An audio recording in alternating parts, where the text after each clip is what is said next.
So at the end of every show, I remind you to dream big and don't quit. I say that for a very good reason. All of the greatest inventors of our world have shared one quality: they didn't give up.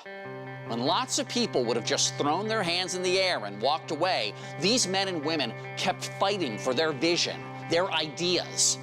Many of these inventors went from failures to famous. Thomas Edison once said, "I have not failed. I just found 10,000 ways that won't work."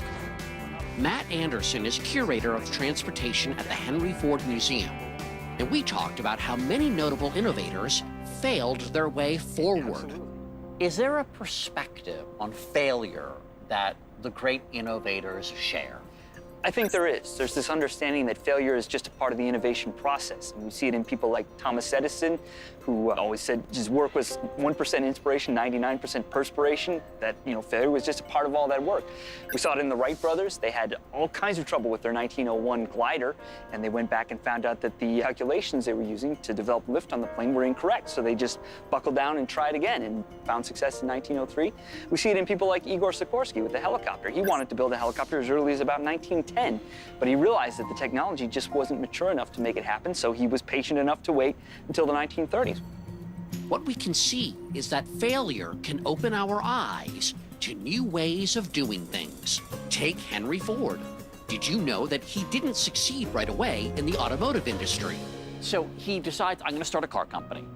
Yes, and so he brings together some investors, he gets things started. The problem is, he's just not able to finalize a good design for the automobile. So with his first attempt at creating a car company, he fails. But he comes up with kind of a clever idea after the failure of this first company to kind of reestablish his reputation, and that's to take advantage of the latest fad and go racing.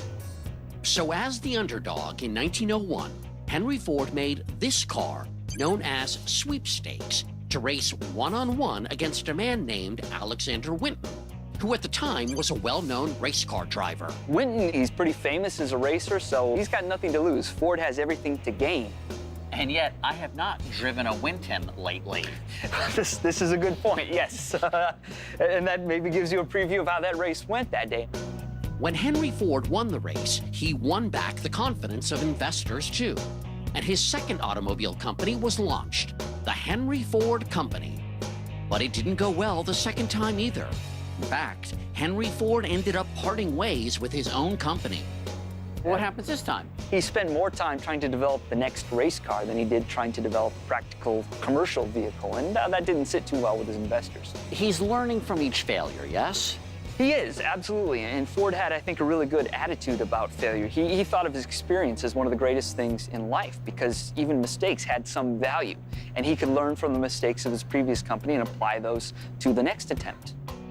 Finally, Henry Ford found success.